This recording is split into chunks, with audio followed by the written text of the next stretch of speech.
The Splitting Hairs Podcast. Go big, go blue, go Jacks.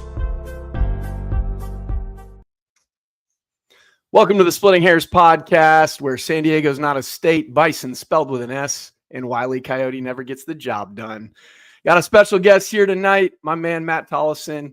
We go way back with this whole agenda and initiative we've had to try to boost the signal of Jackrabbit football specifically. He's taken it off to all new heights with all the other sports coverages that they've got in their network with Jackrabbit Illustrated. So I thought it'd be awesome, since we're strained with co-hosts tonight, to have the original Podfather on to kind of highlight his entire journey with this whole media and sports coverage as well as podcasting endeavor. Kyle, thanks for having me on. This is pretty cool. Feels like riding a bike. We're back together, so this is good. Back at it. Yes, sir. We got to sprinkle in some absolutelys for old time's sake. Yeah, right. That's always the thing. People think the A team, B team thing is like high school sports. No, it's because Ben and Brennan start with B, and we said absolutely all the time when we first started. Right. We agreed a lot. Yeah, we had the jitters. We were just getting the pregame jitters out, and now look at, man, how many you guys have been doing this. So I think we started in 2019. Piloting a podcast, and we were first doing it on a phone. I think we used Anchor, which has now become Spotify for podcasting. Mm-hmm. We had no live streaming really going. I don't even think we had video back then. No. I mean, that's 6 years ago now. Yeah. So yeah, that's when we started the podcast portion of it. And I'll never forget, like, sitting in my wife's grandma's basement, basically talking to you for an hour plus once a week, not being able to see you. We were just talking essentially on the phone, doing a podcast. And do you remember how frustrating it would be when Anchor would drop all of a sudden, and then we had to splice sections of the show back together? So kind of wild that that's what I said, like, look how far we've come, because, man, we have nice mics, backdrops, like, just, I don't know. It's just weird. It's incredible. And, we've had so much help and people that have guided us along the way from, Matt Zimmer. I think he helped you a bit, and he certainly helped me a lot kind of with, ghost editing some of the bigger articles I may have pushed out there, either with Jackrabbit Illustrated or with Splitting Hairs on Substack. So it's been cool. And there's been many others along the way, Tyler Merriam joining your podcast and really getting it going and just kind of adding a little bit more credibility from Justin Sell to an awesome interview that I would point everybody to still to this day with Matt Berry of ESPN Lore and college football coverage that he provides, as well as golf. He's a big golf guy. So yeah, wasn't that spring season just wild? Like, it was mind-boggling. All the amount of coverage we got was really cool, which kind of, we'll be looking back at that as hopefully an anomaly, because football, like people love to say in South Dakota, is meant to be played outside, but it's definitely meant to be played in the fall as well. But really a unique way to, as Stig would say, play in the present and just do what you could do with it, right? Yeah. Yeah. Getting Matt Berry. I mean, there's no way that would happen now. Like, he's so busy. And who's the draft wonk that I had that gave me like an hour and a half of his time with the Packers, right? Yeah, well, he does a Packers show, but he's on the NFL Draft Network. He's someone's like lead researcher, and I forget exactly who it is. Maybe Albert Breer is the lead researcher or something like that. So yeah, someone in the comments will come in clutch. Yeah, right. So yeah, it's been cool. Yeah, no, just getting it off the ground. We do have some good stuff to share, so I should dive into some housekeeping. Want to shout our current title sponsor, Udemark Insurance. For life's curveballs and challenges, you always need a friendly person in your corner. Let those people be the friendly folks at Udemark Insurance. They've got you covered for any health insurance products that work with Medicare, and there's always a complicated world when it comes to insurance and being insured and understanding your coverage, especially as it relates to the healthcare world, as I can attest to. Matt, I'm sure, can as well. We've all got family members of all different needs and age levels. They got you covered there. Check them out at Udemark Insurance. Want to shout out Cottonwood Coffee and Bistro. They're the OGs that have been around since the beginning. Make sure if you are not venturing out to North Dakota this week to catch the game, you head into the bistro to get some of their good grub, farm fresh to table food, as well as their drip coffee. And then don't forget, they do have Cottonwood Coffee online, so you can get your auto subscription dialed in there as well. So shout out to them. And what's new, Matt, is we just inked a new sponsorship with the Wild Hair. So awesome. Have them for the remainder of this year as well as all of next season. So it should be fun. Yeah, congrats. That's awesome. Wild Hair is fun for sure. Great place. It is. Back in the day, it was not Rays. It was the lantern, man. Right? Yeah. The lantern teas will take you out just like Graham Spalding. You know, they're vicious.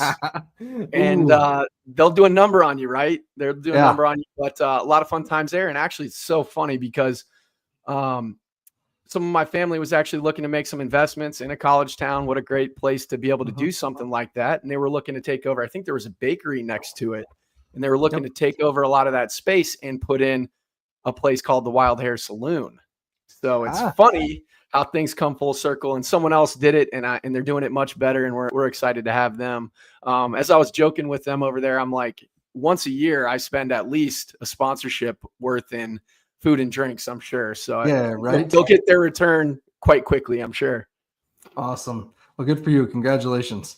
Thank you, brother. And I love what you guys are doing. We should highlight it while we got a chance. The jackrabbit illustrated.com has a bar network you guys can check out as well to see where they're hosting events or doing watch parties, different things like that, correct?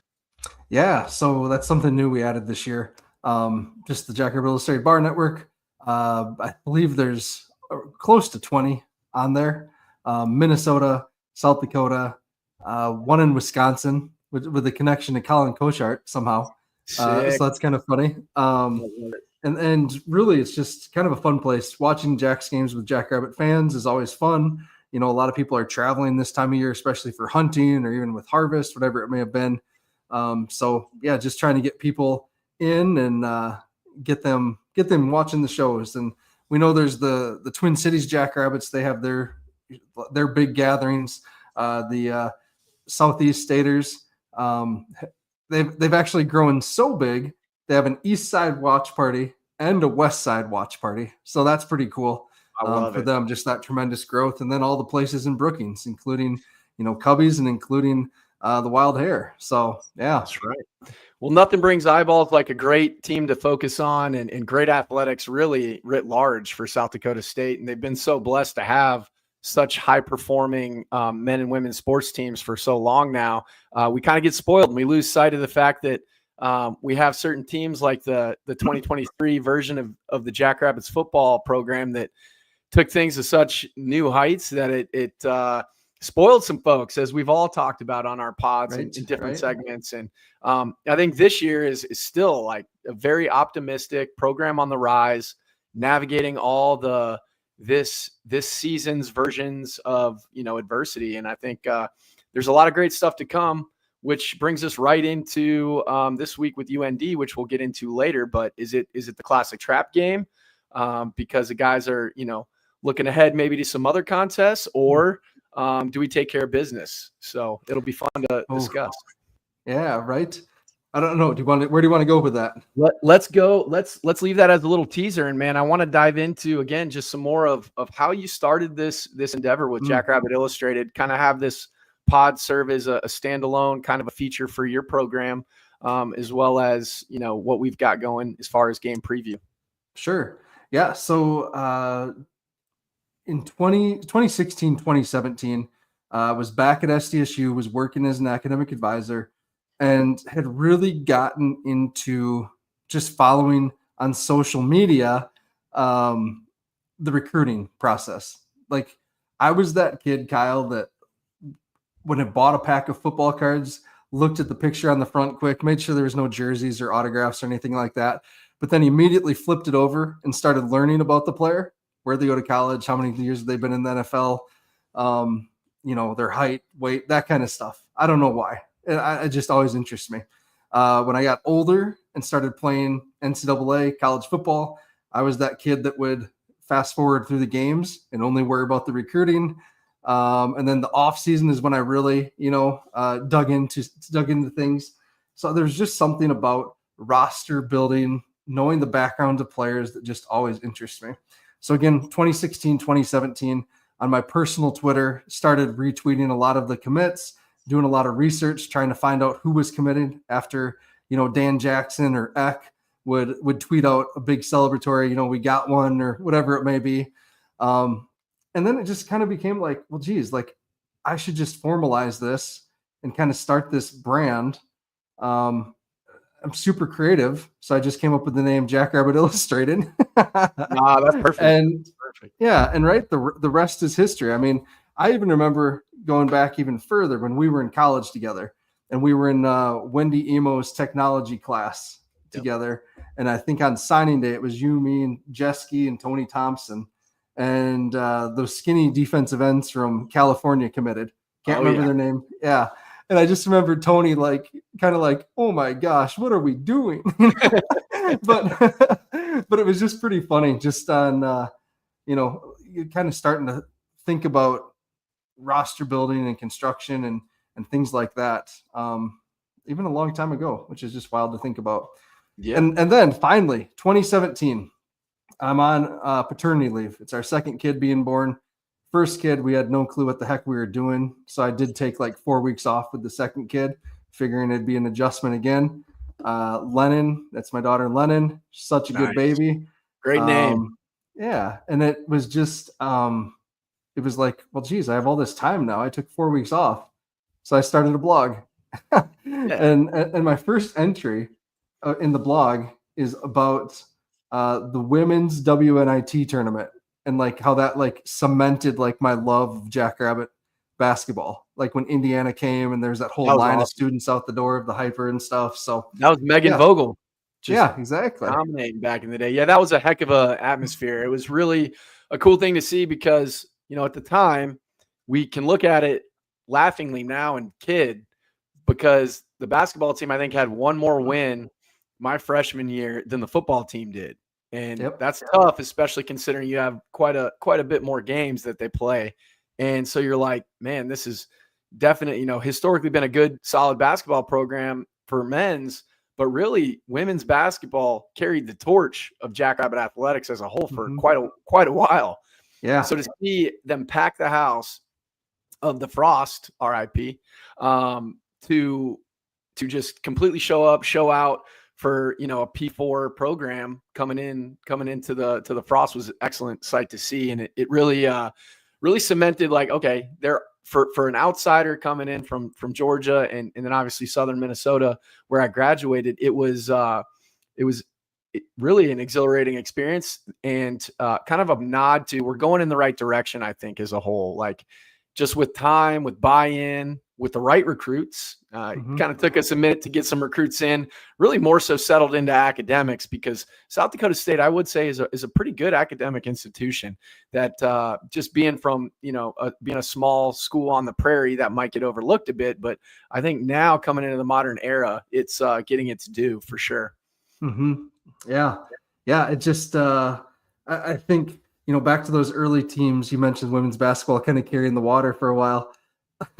I'll never forget when there's a doubleheader tonight. So I'm guessing, a lot of folks I heard it sold out, which is bonkers.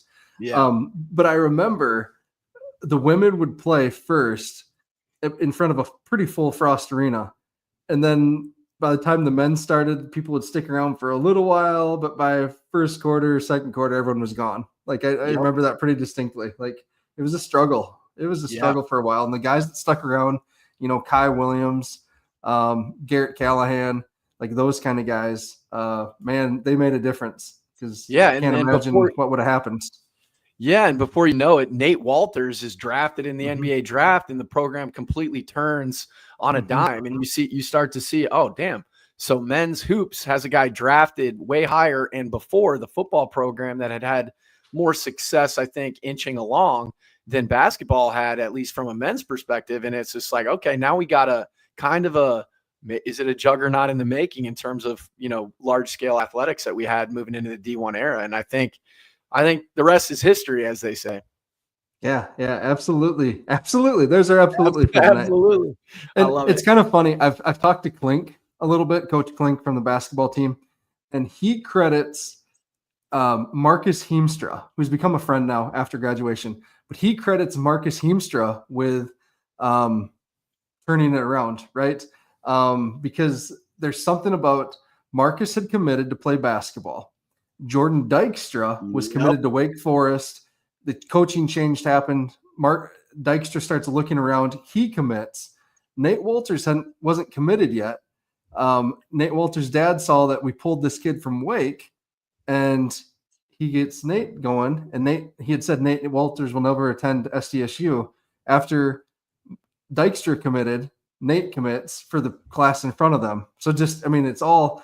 So that's why Klink credits Marcus with the turnaround in It's Jackrabbit important, Hoops. man. It's like I joked back in the day when you and I were talking, probably the best thing I ever did in athletics at South Dakota State was recruit Cole Brody.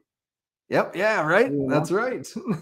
So when one domino falls, it kind of all get in line, especially when you have everything else in place or going in the right direction, as all these athletics programs have. And now you look at wrestling, wrestling's kind of taken off. It's gotten a good investment behind it. And they built the new, obviously, First Bank and Trust Arena, which is going to be a great place for them to host duels and meets and really continue to take off and make waves in the Big 12, which is crazy to think about because, when you look at really historical conferences, especially in the wrestling space, I think there's no bigger than the Big 12. Yeah. Well, Big 10, Big 10, Big 12. They're 1 and 2. Yep. For sure. One and two, but it's the upper echelon is kind of what I'm getting at relative to the other sports where, Missouri Valley is the best of its league, but it's no P4, right? So, but yeah, no, I think it's cool because you talked about, in 17 beginning the blog and back then prior, you're on Twitter, now X. I think you and I were probably I don't know if it's just that we were the louder voices on the platform or what, but we were really engaged and kind of driving attention, at least in that capacity, more eyeballs towards South Dakota State football. And then now you look at it and there's so much interest. I think each time we see the analytics, I think Sam Herder does it, if I'm not mistaken, but each time our fan base, or even like college sports analytics, our fan base's engagement is through the roof on that. Yeah. What is it? Skull Sports or something like that. Yeah. And it's just, there's so much interest in the program now. And it's just unbelievable. You go to these games and they're sellouts to near sellouts. And, back in the day when we were students and you were playing, if Murray State had come to town, that would have been 8,000 people, maybe on a cool November post Hobo Day, maybe 8,000. Yeah. So that's just incredible growth to be over 16,000 like it was last weekend. And that's even missing a bunch of students like that. Yeah. And it was so heavily contingent on hunting season. Is it a night game? Is it a day game? And I remember, and that's what was so strange because at times you would know this, Matt, because haven't you been going to games since you were a kid too? No, I have not. Nope. That's Fritzy. Then. That's who I'm thinking of. But Fritzy and Manette, actually. Manette being an RTR kid, I remember he told me he used to come into the games and watch like Ronick maybe play and all that. But where I was going with that is we would play like William Penn because we were still working up towards a full D1 slate. And there would be like 12 to 14,000 people and there'd be standing room. And I'd be like, wow, this is kind of crazy. William Penn. And then you'd see opening hunting. And nobody would be there. Doesn't matter the opponent. And now we're selling out for almost Murray State's. So pretty wild. Yeah, and that used to be. I've been tracking attendance now. I have a spreadsheet for, since we went D1. Though that I like spreadsheets. So big stats, guys. Big stats. Yeah. And it's just wild because some of those seasons we played 4 home games. Yeah. That's all we got was 4 home games. And now we're 6 every single year, regardless if it's 11 or 12 games schedule. So it's just impressive by our fan base to grow to that extent. The interest is off the charts. I mean, Matt Zimmer's cranking out tremendous articles for Sioux Falls Live. You're doing what you do. We're doing what we do. Zach Borg is pretty much dedicated to SDSU. The Argus still has their writers. Midcoast Sports, Jay Elson's doing a great job. I mean, it's just incredible how much has happened between, 2006 to now, man. It's just wild. Yeah.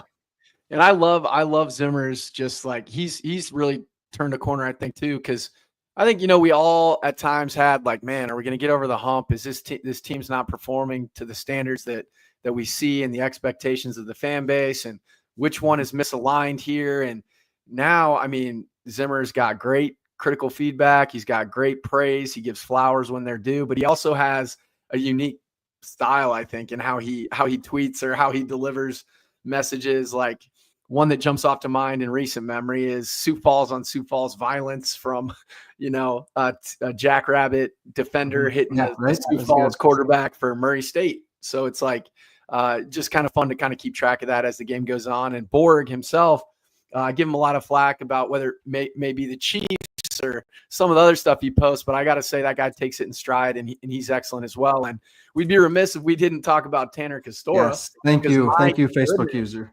A fresh face to be able to, plug into Jackrabbit Athletics, own it like it's his family, which is cool, to provide good feedback and critique when he needs to, but also deep dive and write a book about Stig and his impact, and just have a lot of other cool insights to provide to the fan bases. We're blessed. Yeah. His human interest stories are what really like caught my attention. Like, yep. He's telling stories that no one else is telling, and in a really good, really high quality way. I think one of his first videos that he did with Calland that I remember is walking around tailgating, trying to get people to spell Stiglmeier's last name. And that was funny. That. It was so funny. Yeah. So good. So, one man's throwaway is another man's treasure, so to speak. And he's, whatever happened at his previous gig, now he's, making the most of it. And I think it's just so awesome that he stuck around and is really just doing his 111th, to use another Stigism, to boost the program and Jackrabbit Athletics as a whole. And like, I think that's a real testament to the growth. I mean, that's a big proof of concept to show that you got a freelance journalist with all his actual professional experience that he had to now turn his sights and stay because of the lore that the programs have built. It's really cool to watch. So that's excellent to see too. And, I really like what you've done in terms of branding your overall pieces. Like, I think you pioneered rants and raves, and now that might not be a novel sayings. Everybody's got rants, everybody's got raves, but the way you've kind of encapsulated it to make it digestible for the common public, I mean, that even inspired me to be able to do what I'm doing with Rabbits Recap, and just not necessarily duplicate, but add more value in some type of way. So talk about how did those things organically come about? So actually, I was talking to Tanner a couple weeks ago, and he was just asking some questions, and I said, honestly, I have no idea. Like, I just kind of figure it out as I go. It's things that I like as a fan. So I'm a huge Packer fan. You know that. Most listeners know that. And there's a thing called Cheesehead TV, and they've inspired a lot of the things I've done because I like it as a fan, as a Packer fan. Like, it's just copying some of the stuff they do. And they do a thing called The Good, the Bad, and the Ugly. And it's immediately after each game where they kind of list like a good thing, a bad thing, an ugly thing. And I thought that was good. Like, it's just a little short synopsis. And B, I'm not a journalist. I can't write a story like Matt Zimmer or Tanner Castora can in that type of way. Like, so this is easier for me to do this quick hit bulleted format too. So that's awesome. No, that's really cool. And I think we should, definitely dive back into your love for recruiting.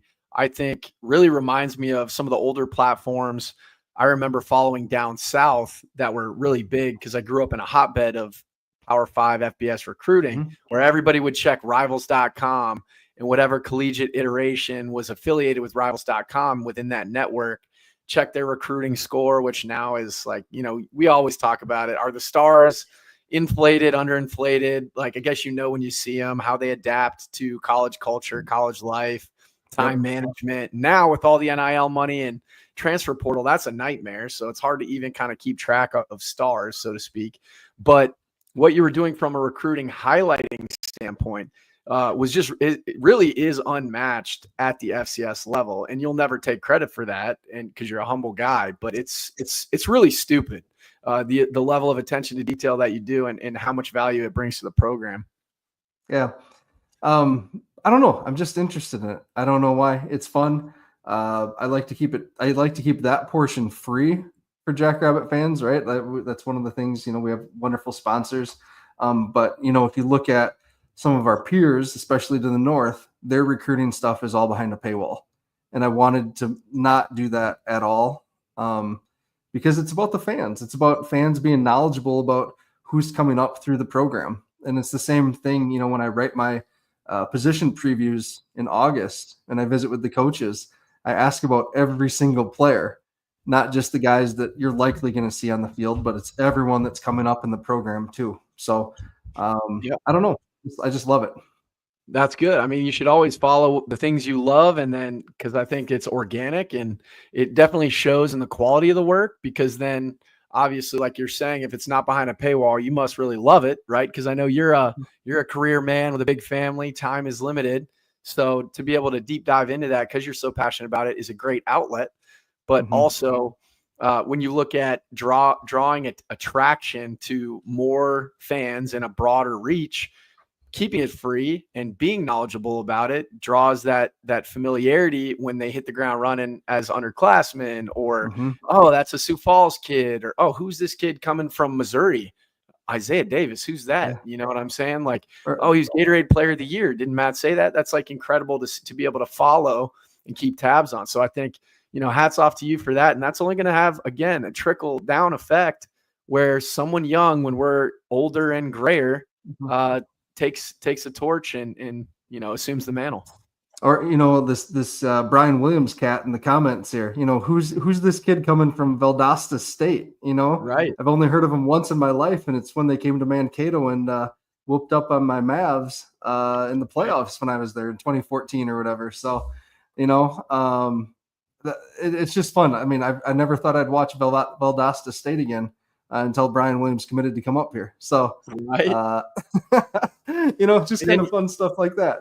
And then you got the Chicago contingent with Stack, who obviously is a fan favorite. I mean, I'm running into people at Oklahoma State, and they're like, "Is Stack coming back on?" I'm like, "Yeah, man, he's working. He's setting up his career, getting all those things in line." But so engaging and so able to speak to the X's and O's of the program, the chain gang's development, and really add a comedic touch because he's fun to go back and forth with. Yeah, I think Stack gave the most hugs of anyone at tailgating last week. He was running around just hugging people left and right. So people love Stack. They do. He's a man of the people. And how many Shadurs did he throw up? He had to throw up at least 4 or 5. No? I don't know. I didn't know if I saw any of those. No. He loves that. That's his go-to right now anyway. We'll see. We got to work on it and see what his Stack branded celebration would be. Yeah, there we go. I think between him and Chad, they hugged half of the attendance at the game, I'm guessing, at tailgating beforehand. So they did what with attendance? Him and Chad probably hugged half of everyone that was there. I love during it. tailgating. I mean, you should see Chad run around these days, Kyle. Gets his big hat on and his big speakers and just walks around like he owns the place and taking selfies with moms and co-eds. He doesn't discriminate. So another man of the people. I love it. And it's cool. It's been cool to see Brendan show up in on-screen airtime for national broadcasts, as well as so many other fans. Stack was in the Frisco promo for last season's Natty title game. And it's been wild. Like you and I, we were pinching ourselves when we were doing the lead up to the college game day festivities. And we were like, what the hell is going on in this world? Like, they're coming to our city. Literally, it was absolutely a sight to see. That's for sure. Yeah, good for the program. Good for Brookings. Good for SDSU. Oh yeah. Especially we talked about it too with what happened with the spring season. So kind of carrying that big influx of revenue, hopefully did a little bit to get us through a tough time. So. Well, speaking of tough times, let's transition and dive into the tough times, hopefully, for the effing Hawks this weekend in Grand Forks. So have you gotten a chance to deep dive into this roster, some of the matchups, obviously with Danny Fern coming over to the good guys? There's got to be some excitement and anticipation going back to his old gig over there. And obviously there's the Bubba Schweigert connection with Coach Stig. So these programs really know each other. Historically, they've come out on the good end and given us some serious scares, particularly in Grand Forks 2 years ago, until Daishan really kind of tilted the momentum of the game. But what does this iteration look like to you, and what are you keeping an eye on? Yeah, so this team is interesting, right? I think we emphasized this week just the difference between their UND at home, UND on the road. Some of that Alerus Center magic, right? It's insane. It's a 22-point swing of points scored from when they're at home to when they're on the road. Like it's like 44 points a game to 22, something just bonkers like that. 3 touchdown plus. You don't see that ever. Like, I don't care who your opponents are. You don't see that. They did beat Montana at home early in the season up there. And Montana's playing pretty good ball right now. So who knows if that was an early season Montana swing? We don't know. But they still have really good players and players that are dangerous. And you asked me, is this a trap game? You asked that earlier. Not a trap game, but we better be ready to play from the jump because they are a desperate team right now. And we've seen mediocre, desperate teams beat the Jackrabbits in the past. The UNI Panthers being one, Illinois State being another, things like that. So Bo Belquist, right? He has not ever had a great game against the Jacks.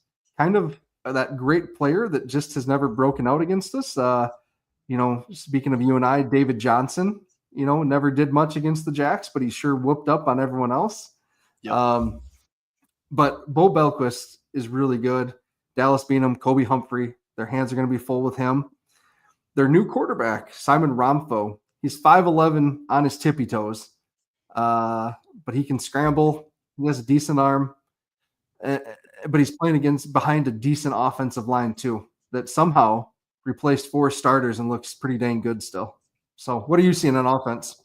Yeah, I'm seeing something very similar. When you look at the tail of the tape, I mean, Romfro's numbers in contrast with Gronowski's are really on par. So you're looking at a guy who has really good efficiency, 6 turnovers. Now, is that against a similar slate as the Jacks? That'll be left up to determination by the fans and by the viewers, and we'll see on Saturday, no doubt. But then you got, obviously, the running back from Minneapolis. They tend to have some solid running backs from Minneapolis. I'm just hoping that this one doesn't go crazy like they did in 2020, the spring season, or 2021, however you look at it. And then Bo Belquist, that's a name we've heard for a long time up in Grand Forks, and he is an exciting player. When you flip on the tape, he's got pretty good burst. He can really get out and run when he does get the ball in his hands. And then he is a factor in the return game as well. But, I think they're still the same team that relies on a lot of, disguise of their own inefficiencies, whether that be size, stature, move in the pocket in order to be effective in the passing game, to kind of nullify a pass rush, smoke screens, a little, nifty trickeration here and there to kind of catch the opposing team off guard. I think some of those elements will be retained. But I think, when you look at our defense and how well they've played, is that home field going to be a big factor? It hadn't been last season. We had stellar linebacker play last season, but a lot of people forget. I mean, Bach played, I think last time we were in Grand Forks in 2022, he played what? Yeah, a quarter and a half. Yeah, that's when he got hurt. Yeah. So I had forgot that, Kyle. Good point. Yeah, that's when I think he had the fibula injury or the ankle, some lower leg injury, and was out. But that was the return of the big dog, Tucker Kraft, and I don't think we definitely need to highlight what he's doing. As of 2 weeks ago, Tucker Kraft, NFL Jack, carrying on that tight end U tradition that we've started to see this year pending. He had the most yards after catch of any player in the NFL. a couple weeks ago. Had consecutive touchdown catches in I think 3 or 4 games, and really is just playing remarkably. And that was his first game back after the opening game ankle issue where he had to have that tightrope surgery, similar to Bryce Young. So he lit the world on fire with some catches. Mark scrambled and did some things with his legs, but if memory serves, it kind of took a bit to get our running game going in that one. I think we had to rely more on our aerial attack. And, if that happens to be something we run into this weekend, I don't know if I would say concerned, but I would say more intrigued. I'm intrigued to see if we can continue to kind of step up and develop, especially after last week, losing Graham Goring. I don't know if you have any more insight on that injury list, but it may seem like we're going to be without on Saturday.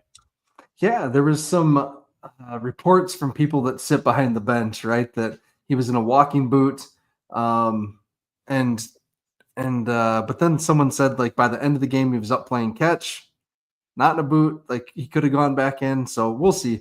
In the post game, Jimmy said it wasn't a huge thing. So I mean, we'll see. But Ryan Effling here in the comments, so Grosky playing like a Yankee. Shout out to Tanner Castora for being the first person in the media to identify Lofton Ogroski and kind of say, hey, this kid's going to be pretty dang good. So he's been fun to watch, and I look forward to his development.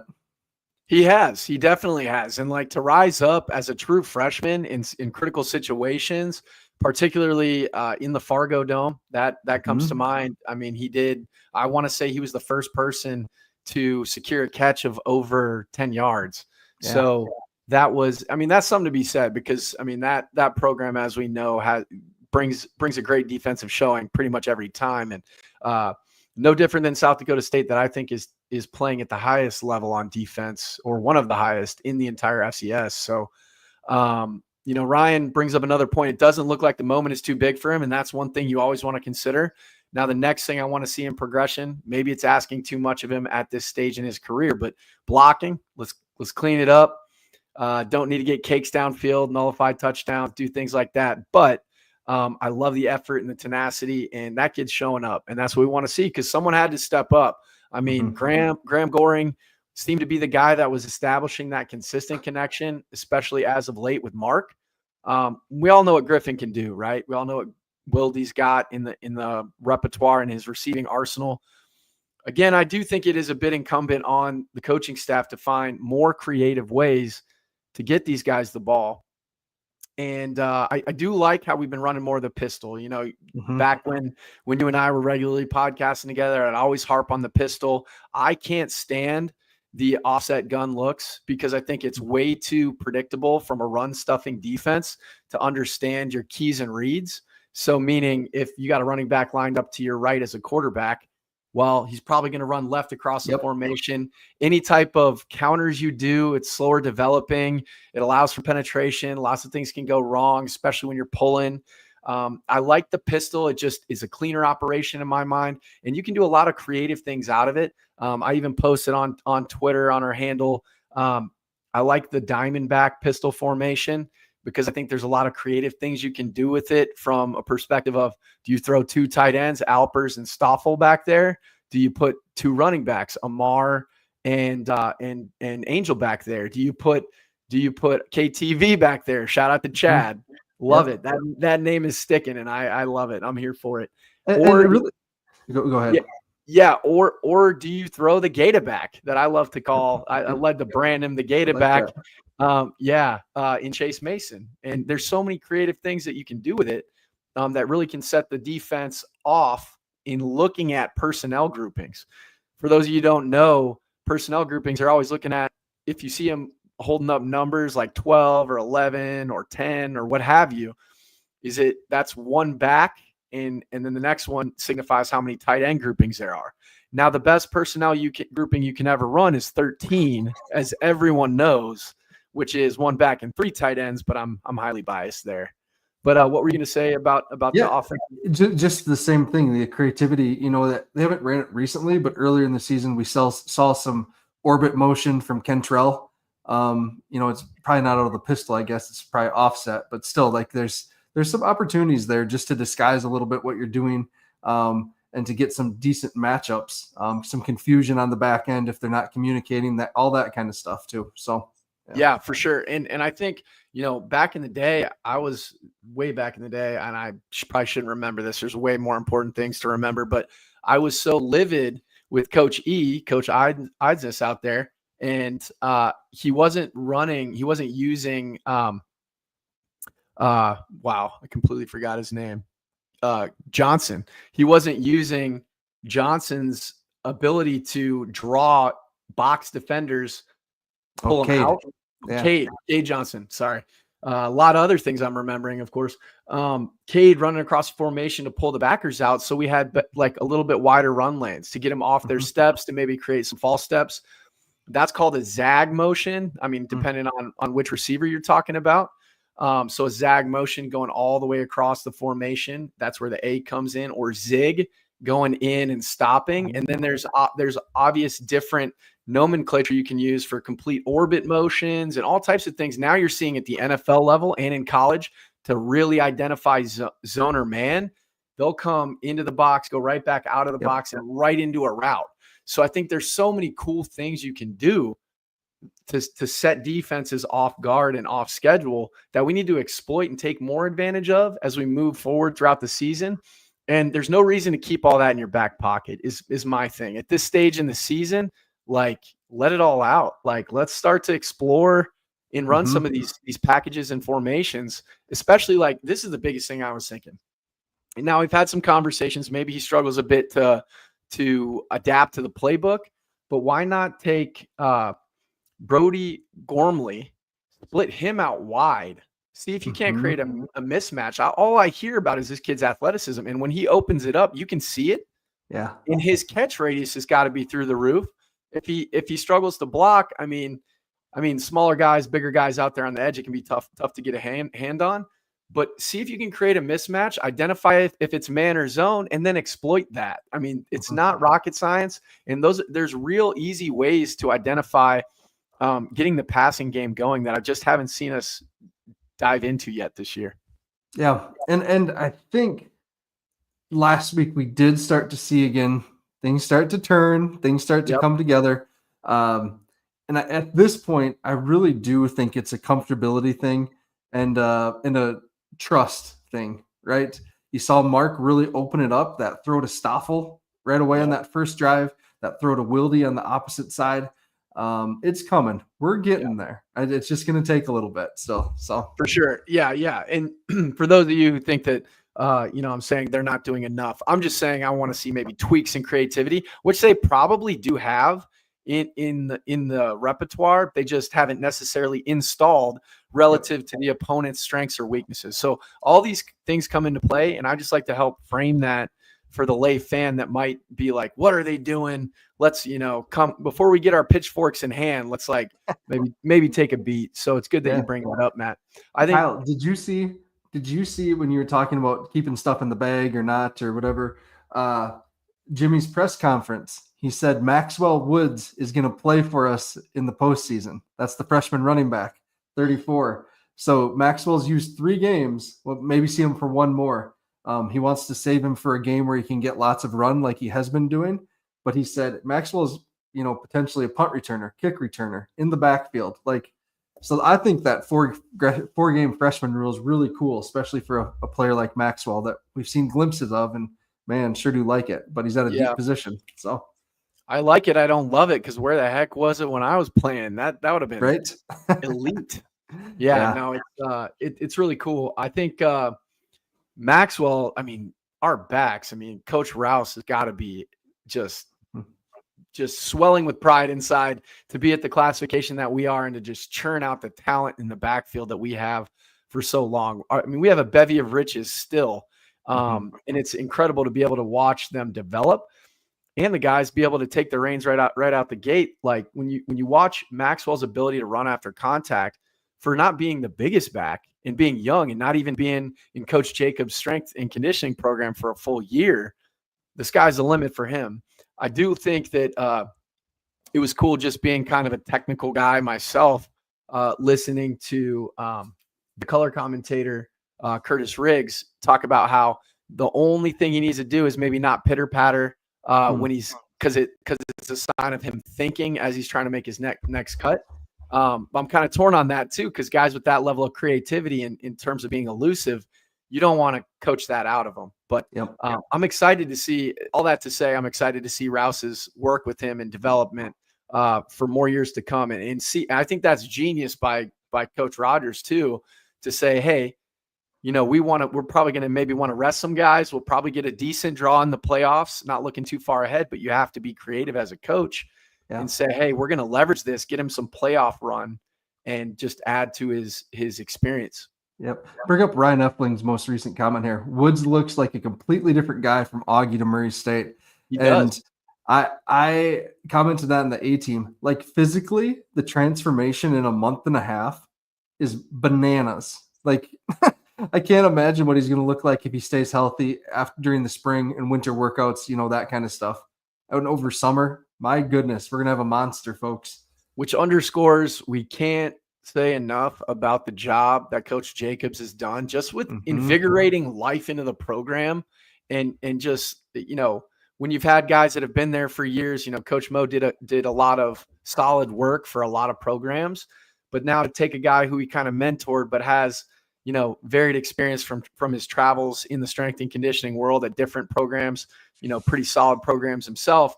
And then to come back and bring the juice, man, and just be so engaged on the sideline and just be that, because nobody spends more time with any collegiate football player in their 4-year period or 5-year period or 9-year period with the COVID years than the strength and conditioning staff. So for him to be, obviously well-liked, respected, and looked up to and be engaged on the sideline like that is huge. And now I want to highlight, we've got to get NIL off the ground. We got to get NIL off the ground. And I know we have the 605 statement collective. So folks, if you feel so compelled to watch a continual rising program like South Dakota State Athletics, and you feel moved to dip into your pocketbooks, go check them out, because we're not inhibited by scholarship limits if you donate to the program, right?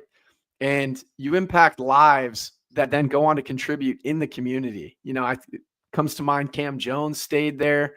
He lives in Brookings. He's done a lot with JFPA. And now JFPA, for those who don't know, that's not an NIL collective.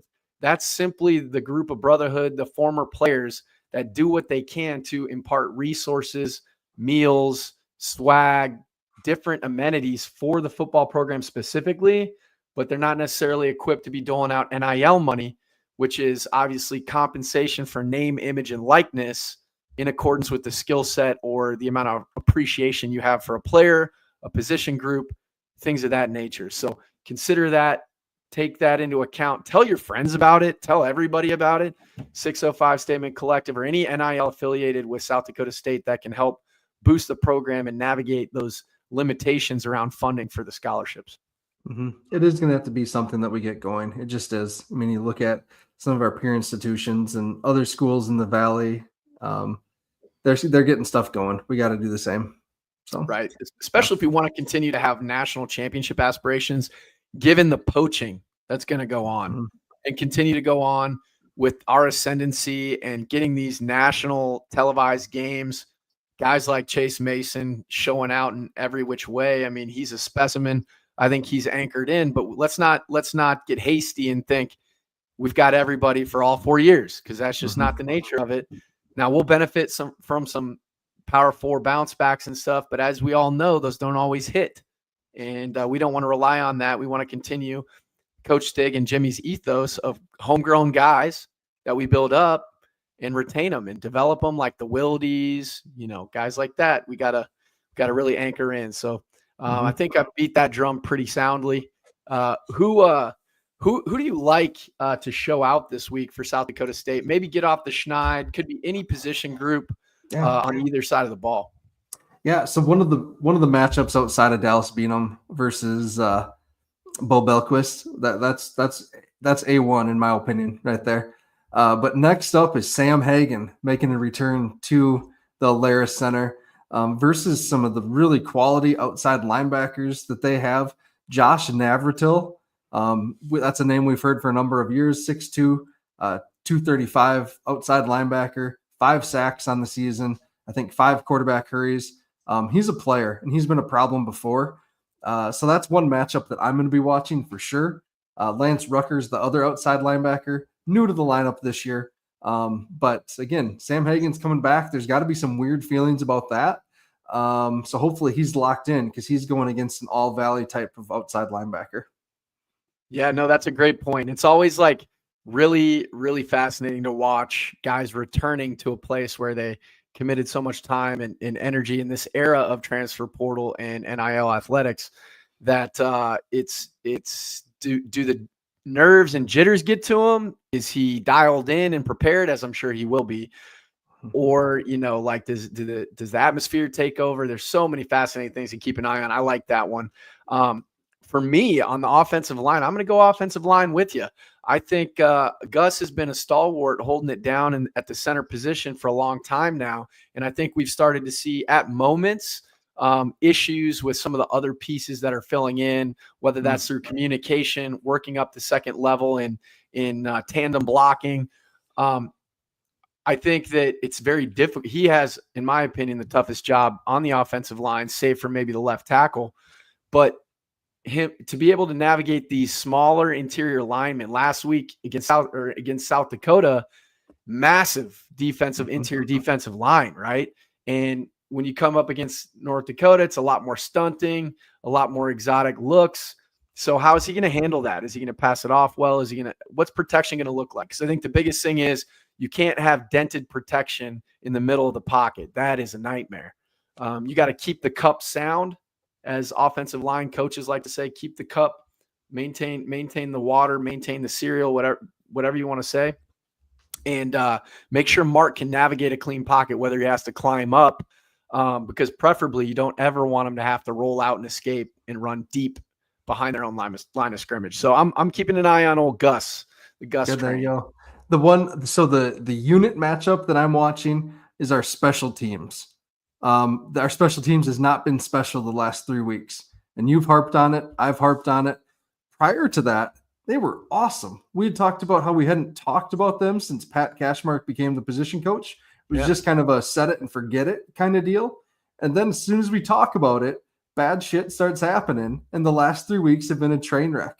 UND, we know this. UND likes to be tricky, and they're going to make sure that we are ready from a special teams perspective. I'll never forget that spring season. We had a reserve linebacker guarding Garrett Mogg, like their 6'5" tight end on a fake punt. And it was like one of our reserve, like 5'8", 5'9" linebackers. 0% chance to stop that play. He went up and grabbed that ball like LeBron on a rebound or whatever. So, you know, it just like we got to be ready because they're desperate. Their back's against the wall. They have to win this game. So we do. And, it was really good to see some preparedness for a trick play this weekend. Questionable one, but fake punt. And I like that Johnson dropped underneath. Guys are saying, it was open. I'm not so sure how open it was because you have to factor in, Riggs and the color guys and play-by-play were saying it was open. I'm not so sure how open it was. It is open maybe for a quarterback, but Bryce, savvy jumping underneath that and making a play, I think will at least get our dauber up and let us know, hey, this team is all about the bells and whistles when it comes to pulling out stops and running trick plays. So let's be ready for that. Like you said, man, they're special, then they're really not special. Let's just establish some consistency. Stack was joking. He's like, in some of the previous pods earlier this year, he's like, a good special teams is one that you don't necessarily have to even talk about, right? And maybe as the ebbs and flow of the season or games go, that's how you want it. But they kind of, I think they what's the word I'm looking for? They teased us. They teased us a little bit with all this unbelievable scoring output, and what Dustman's been able to do in the punting game has still been consistent. I'll say that outside of the bobbled snap against North Dakota State. But we got to get the kicking game back. I hope we don't kick anything but PATs, but he needs to get his confidence back and get in the game a little bit with the field goal unit. Were you able to see on that 22-yarder that he missed in the fourth or whatever, what happened? Was it because I know we've had some snap issues? Anything? Did you see? I didn't see it. I think he just pulled it, man. I think he's just pulled it, a little bit overthinking maybe. I mean, that it's easy to analyze a kick without being able to dial in on, was it laces? How was the hold? Was the snap perfect? I don't know. There's just something kind of feels off on that unit, whether it be, I think we had a PAT block against North Dakota State too. And it's like, there's leakage. It's like, take it seriously. I remember when you and I were talking in the spring season on a pod, we had a guy who was just kind of being a little soft in there, and I'll call him. I'm not going to call anybody out by name, but if you want more playing time, don't be soft on any unit. Let's go. Yep. But Facebook user, sorry guys, I don't know who you are. I'd love to give you credit. But Facebook user says, what does Bubba have to lose? That's probably the best point we've made in covering UND, especially stubbing their toe to Youngstown State in double overtime. Or was it? Yeah, I think double overtime. Oh, single. You're right. Well, they had someone was going for 2. Yeah, they went for 2 for no reason. They could have kicked a field goal, but they said their defense was done. They weren't getting a stop anyway. So clearly Bubba has nothing to lose. And, I think the proof losing to the trees last week. Yeah. Yeah. My gosh. Yeah. So, I don't know, man. So he doesn't have anything to lose, and they're going to be motivated, man, because that's bulletin board stuff when you lose to the trees. And that's not a slight to them. It's just they haven't gotten off the schneid. I think they're decent this year, though, in their record. 5-3, 6-3. Yeah, they still have a chance to win the conference if things fall quite right. Isn't that crazy? Yeah. It just shows you what coaching and playing cohesive and consistency will do for you. Yeah. Kyle, do we want to address Kevin's FBS question? Because I think we should. I think we should. It's a good point. So Kevin Marshall, our friend Kevin Marshall, says, if you move to FBS, how many South Dakota guys can continue to play there? Something to consider. Kevin, we had the exact same conversation 20 years ago when we moved from Division II to FCS. And that was what the major naysayers said, was that we'd never see another South Dakota kid on the field. And South Dakota responded, thanks to guys like Curtis Riggs and his Passing Academy and different football camps that he does, with some tremendous football players now. You've met us. We're large people up in this part of the world. If we can just get the skill to go with it, we'll be all right. We'll be all right. I want to highlight that coming from a family where my dad is 6'6", 290, I can speak to the fact that they grow them very differently in South Dakota. And that's a compliment, because they're some of the biggest, nicest people ever. And I think Kevin's even said that of all the podcasting units that he would not, throw hands with, it'd be the Jackrabbit Illustrated contingent. But I think that you make some great points. It's kind of like a rising tide lifts all ships. If you go FBS, I think the support generated around it, and this isn't an argument for or against, it's just saying the nature of it is the resources around it grow. There's like, look at what Be Well and Brookings has done. They have now a sports performance unit there that really handles and addresses things in a holistic capacity, from stretching, yoga, all the great stuff they have. Shout out to Bree over there. I think the nature is the investment starts to follow suit, and the excitement. You look at what the prep ball in South Dakota has been since we went D1. I mean, we're pulling guys who are, guys are going FBS. There's guys from Sioux Falls. There's a lot of that going on. So it's, I think it's nothing to be afraid of. Like if anything, I think that the fan base should have been more concerned about the D2 to D1 jump, 20 plus years ago. And Kevin, like, where's Tucker Kraft from? Where's Dallas Goddard from? Where's Mason McCormick? Garrett Greenfield? I mean, Reese Winkleman. Like, they're all from either South Dakota or within an hour and a half radius of Brookings. Like, yeah, you're going to find guys. I'm not worried about that at all. That's the least of my concerns if we go FBS. Yeah, I think the concern would be the landing spot, right? And I think that's why we're not going to be hasty and jump at an opportunity. I think Kevin, there's an elephant in the room that Kevin is very correct, though, for bringing up, is like, what are we playing for? Now, I'll just say this to that question. And this is all speculation, right? This is what's fun about, the internet age and us being able to BS about all this stuff, there is going to be a pending split coming, right? There's a pending split that's coming. The Power Four is going to likely have their own echelon of Division I football. Then the group of five, what's to become of them? They're going to likely either have their own echelon, which will be the de facto 1AA, or, by counting metrics, D2. And then we are a de facto D3 in the FCS. And that's my concern, because kids want to play at the highest level they can play at in the best quality of football. So for me, we are not a D3. If anything, we are an FBS school. We can go toe-to-toe with Power Fours. Now, can we consistently do that? Is the populace big enough? Can we pull enough resources, like Kevin was kind of highlighting? Mm-hmm. But that's like kind of beside the point when you have to look at, we need to be on par with the competition we need to be on par with. And that is not, look at what's happening in the FCS. Yes, some good D2 schools are coming up into the ranks, like your West Georgias, your Tarleton's trying to dip out already. So who knows what's to become of them. You have Texas Rio Grande, I think it is, coming up. So there's some that are going to be, I think, in the mix, but how long down the road? And is that really a needle mover? Do the upper echelon FCS move into a mix with the group of five, which I think is the most realistic scenario? And then again, what conference do we land in? Yeah, I think that's definitely best case scenario. I'm not in any rush either. And you've said it before. I wholeheartedly trust Justin Sell to make this decision. If the opportunity ever presents itself, Justin's going to have us prepared to go, but it's going to be the right situation. He's not going to be hasty about it, like you said. Yep. He is, and Justin knows I'm a fan of his. He has been one of the best things to happen to South Dakota State, man. Every time I talk to him, he's so accessible. When I see him on campus, he is the man. He likes to make sure everybody's experience is good, always checking in with former players and athletes and like recalling details. He fits the ethos so much, just like Coach Stig.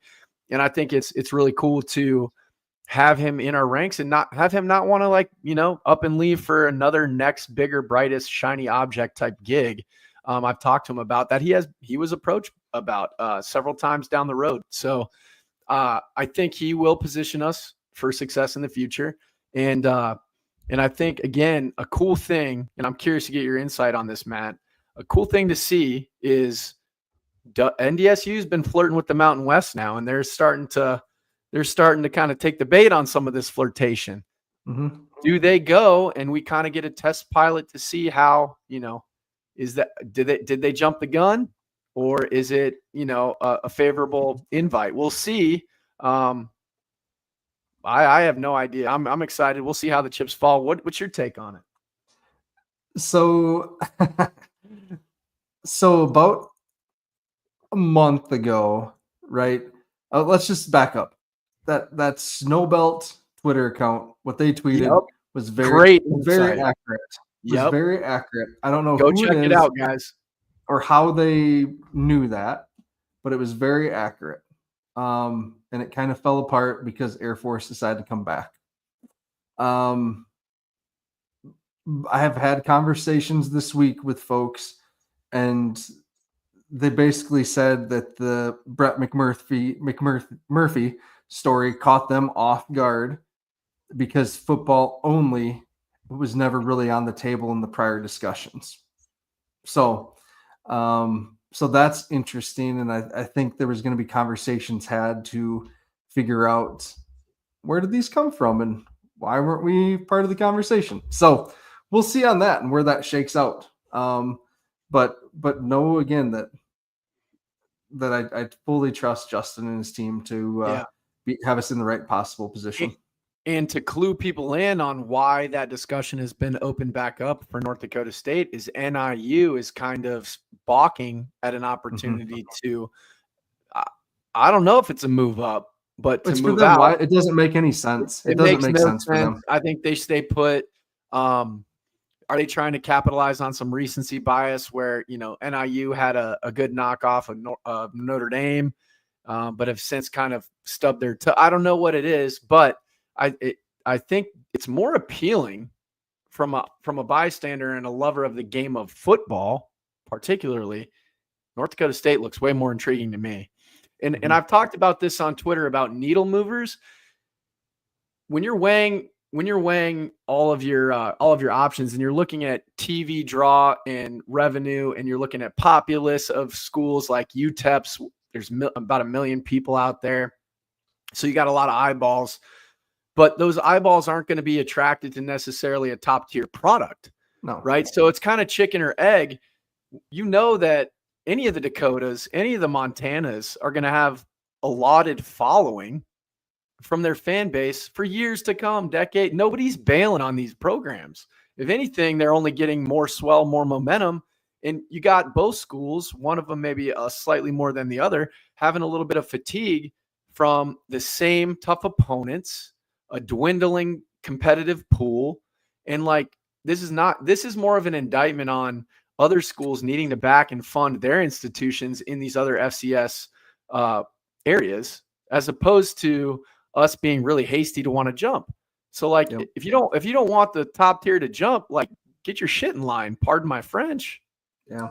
And Kevin, brought up saying that people, said the same thing about us when we joined the FCS. Like, who the heck are these guys? Man, like, there was a commitment though, I think, from both NDSU and SDSU to, if we're going to make this jump, to do it well. And since that point, some of the new schools, you mentioned Tarleton, right? Well, Tarleton has, they already want to be gone. You look at, I'm going to use their old name, Dixie State, right? Like Dixie Utah State. Tech, yep. Yeah, Utah Tech. Like, they, of course, upset UCA this week, but they're a long ways from being even relevant in the FCS landscape and on a consistent basis. It's just like the competitive balance, like you talked about. Yeah. And we are the only show in town, right? We are, us in the Montana. In Brookings. Yeah. Right. Well, there's no pro sports team is what I'm getting at. Yep. There's no other major FBS. I mean, USD is, let's be real. They're not the Jacks yet.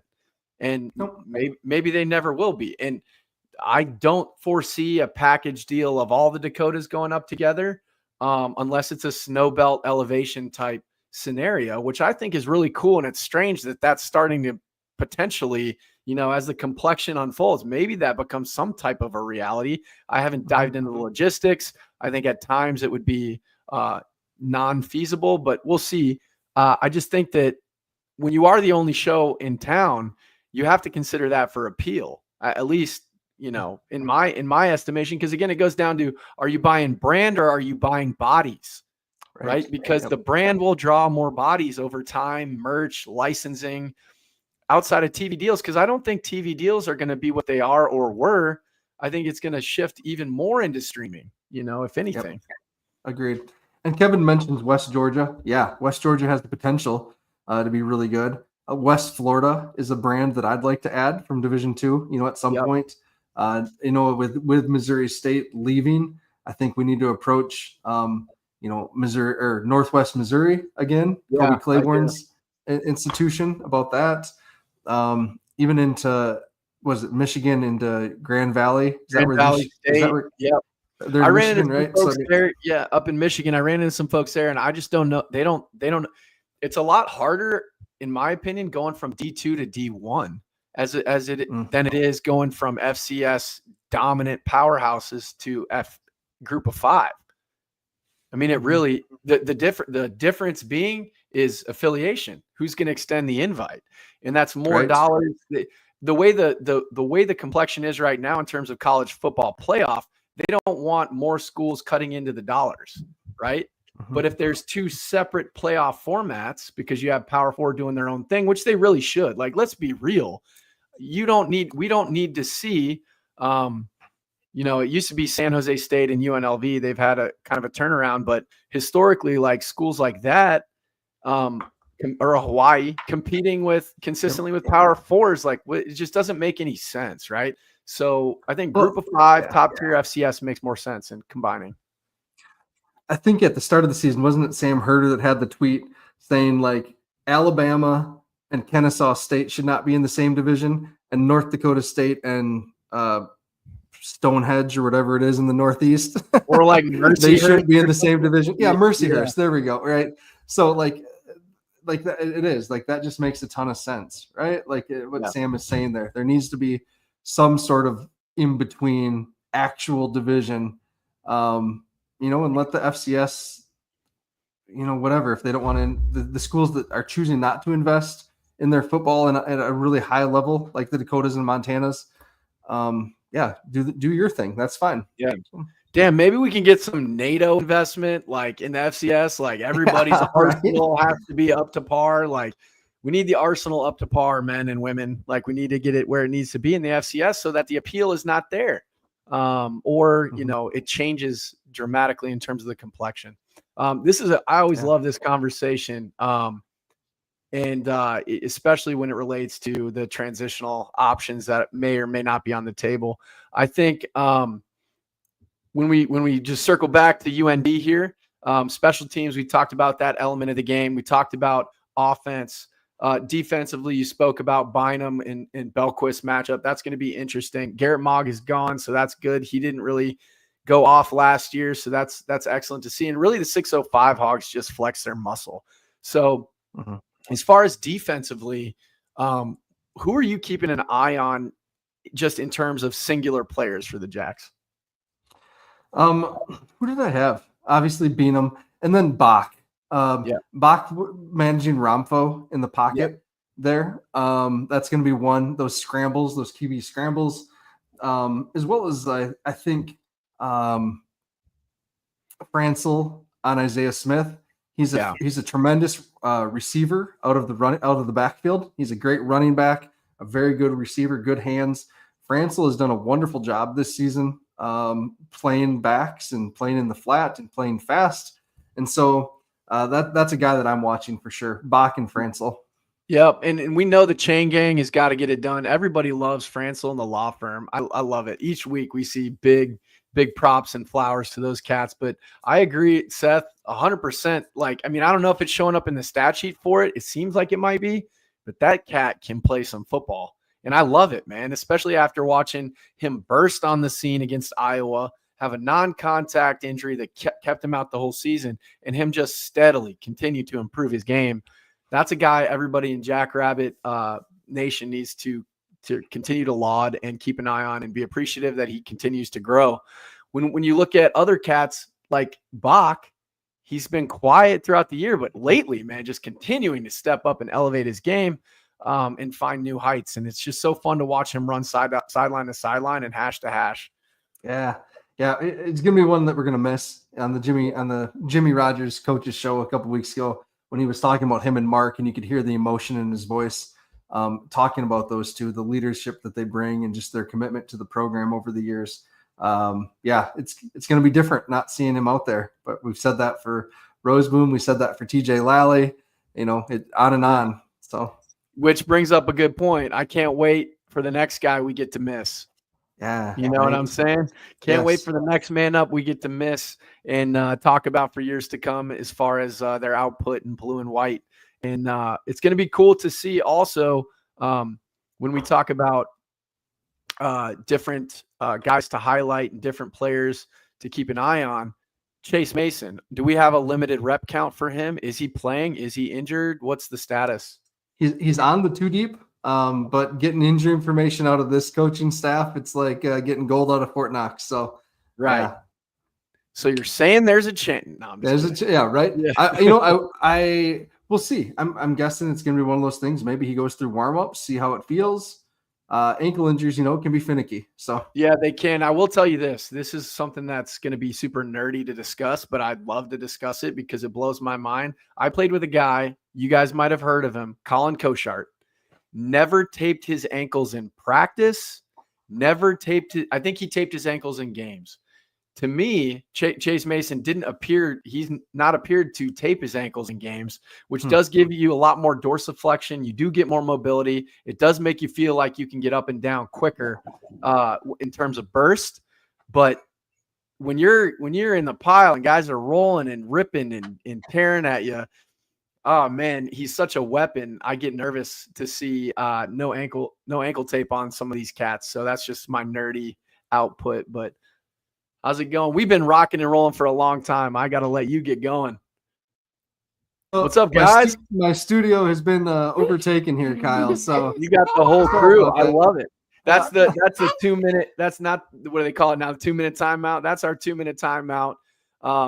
But quick score predictions and then we'll bounce. That sound good? I had 38-13 is what I had, Kyle. 38-13. I love it. That's a good road score. So good guys, 38-13. I'm gonna go 35-12. Good guys. All right. That sounds good. Good guys. And just one more shout out to our sponsors. Udemark Insurance, thank you so much for sponsoring the pod. If you have any insurance needs for health insurance coverage that works with Medicare, get in touch with Udemark Insurance. So happy to have them as a part of the pod.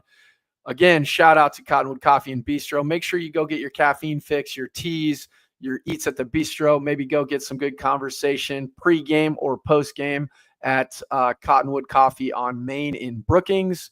Check them out online at their Cottonwood Coffee website and domain so you can get your auto draft and subscribe so you can get your coffee on demand. Shout out to the Wild Hair coming up, sponsoring the program. Really excited to have you. We like to keep it interesting and exciting on here. So Wild Hair is fitting for us rapscallions here on the pod. And with that, thank you, Matt, for joining us. Go big, go blue, go Jacks. Yes, sir.